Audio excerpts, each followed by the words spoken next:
Hi guys, we are Mara, Shihab, and I, Link from Group 8.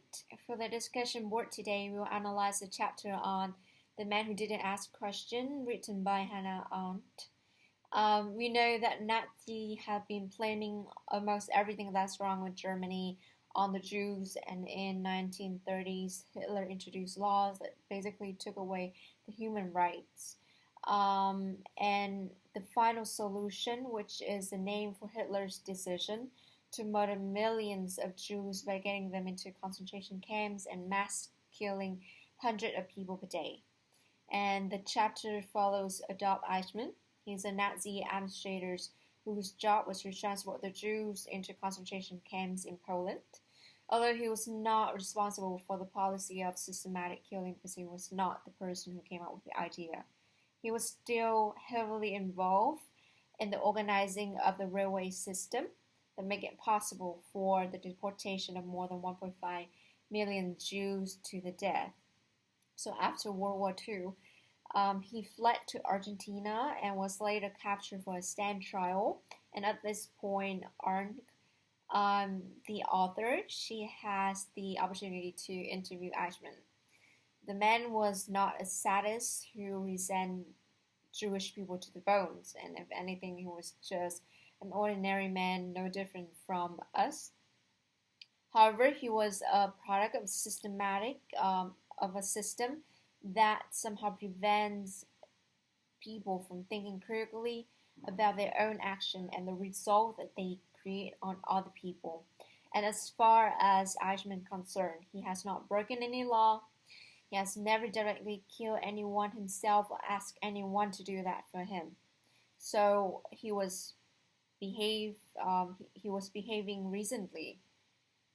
Basically, he had been brought up to obey the law, that trained to follow orders, and all the people around him were doing the same thing as he was.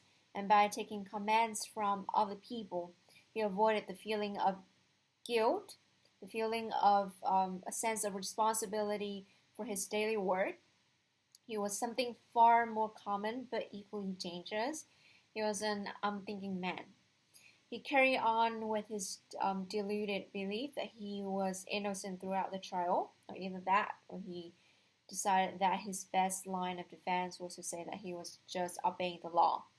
And so Eichmann, like many Nazis during the era, he failed to see things from someone else's perspective, and he was not brave enough to question the rules that he was given. He simply looked for the best way to follow them. And so the author, she coined the term banality of evils to describe men like Eichmann and thousands of Germans during the era who decided to stay ignorant of the impact that they created on others. As we saw in class, Mary Parker Follet, pioneer in management thought, stated, "I do not think we have psychological, ethical, and economical problems. We have human problems with psychological, ethical, and economic aspects." Within the context of the article and Arendt's analysis, this quote kind of summarizes how individual action devoid of external influence can lead to disastrous consequences. We've discussed four known forms of individual responsibility: committing a voluntary action, cooperating with other people's actions, omitting what is due and possible, and inducing other people's actions. Eichmann's case falls in line with cooperating with other people's actions and links directly to the inspiration of Stanley Milgram's 1961 obedience to authority experiment. Milgram's experiment explored the conflict between obedience to authority and personal conscience. He set out to investigate whether Germans were particularly obedient during World War II simply because their authoritative figures commanded them to be. With this, the experiment conducted measured how far an ordinary citizen would inflict pain on another simply because he was ordered to do so by a superior commander. The result of this was that 65% of the participants continued to administer the highest level of electric shocks in upwards of 400 volts. This concludes that ordinary people are likely to follow orders given by an authoritative figure, even to the extent of killing an innocent human being. Obedience to authority is ingrained in us all, from the way we are brought up, and people tend to obey orders from other people if they recognize their authority as morally right and or legally based. Another example was the 1971 Stanford prison experiment. Here, the interest lied in finding out whether the brutality reported among guards in the US prisons was due to sadistic personalities or because of the prison environment, such that if one were a prisoner, the inevitable expectation was to lack respect for law and order, and if one were a guard, a domineering and aggressive attitude would be adopted. The experiment conducted was supposed to be a 2-week role play, but the extremities of the social roles extended so far that the experiment had to be terminated on the 6th day. We all know the golden rule. Treat others only as you would be willing to be treated in an identical situation. Evidently, and as exemplified in Eichmann's case, the Milgram experiment, and even the Stanford prison experiment, there's a general trend that a relatively high percentage of people ignore their own conscience to obey orders, or in other words, to do their job. They disregard the ethicality behind an order and justify it based on mere obedience, that they were just following orders from their superiors who supposedly know better. The legal and philosophical aspects of obedience are of enormous importance, but they say very little about how most people behave in concrete situations.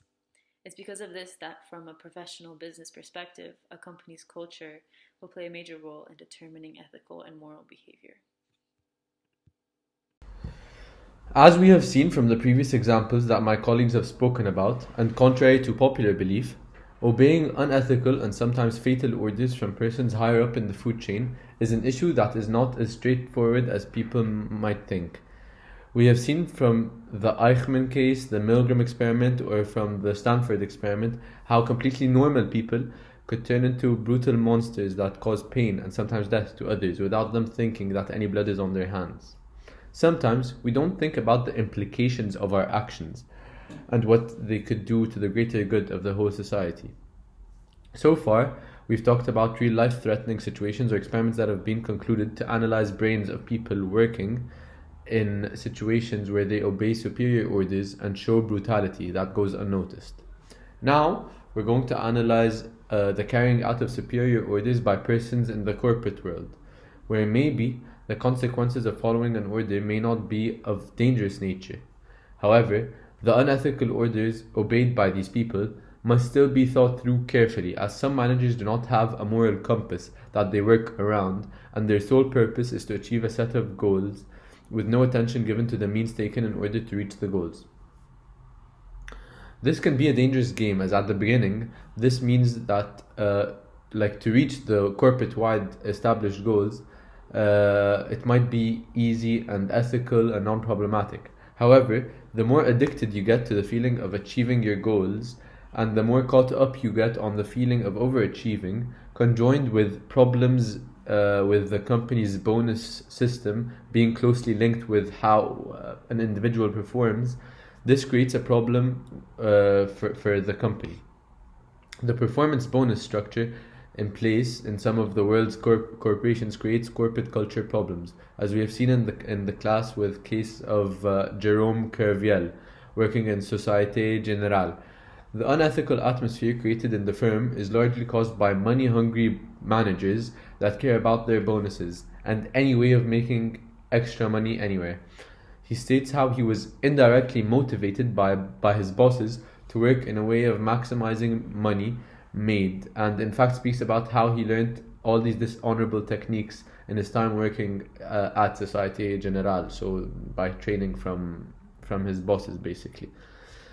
All in all, many factors should be incorporated into the core functioning of different corporations to make sure that they don't get caught in any ethical scandals that are very likely reputation damaging incidents where employees or a department within the company can be found breaching the moral code with their actions. The approach a company can implement to make sure that they do not breach the moral code is by having a strict and exemplary corporate culture in place, and corporate governance, which includes on-the-job training or off-the-job training, and to existing employees or incoming employees from outside of the business, where the firm should instill a healthy way of working within the firm. The leaders should also lead by example to their employees and show them a proper way of working where they only act ethically. If the leaders do not act ethically, however, the corporate culture that has been instilled into the employees should guide them to do the right thing, even if the orders given to them are unethical. Thank you all for listening, and here are a set of questions for you to consider. Question number 1. How do you combat systematic ignorance? The second question is, how do you stay mindful of your ignorance, and or how do you keep others around you mindful of what they've done wrong?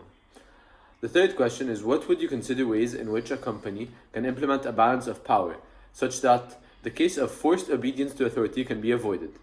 The last question we have at hand is, optimally, what structure should be put in place in order to avoid unethical orders being given down the hierarchical chain of command? Thank you.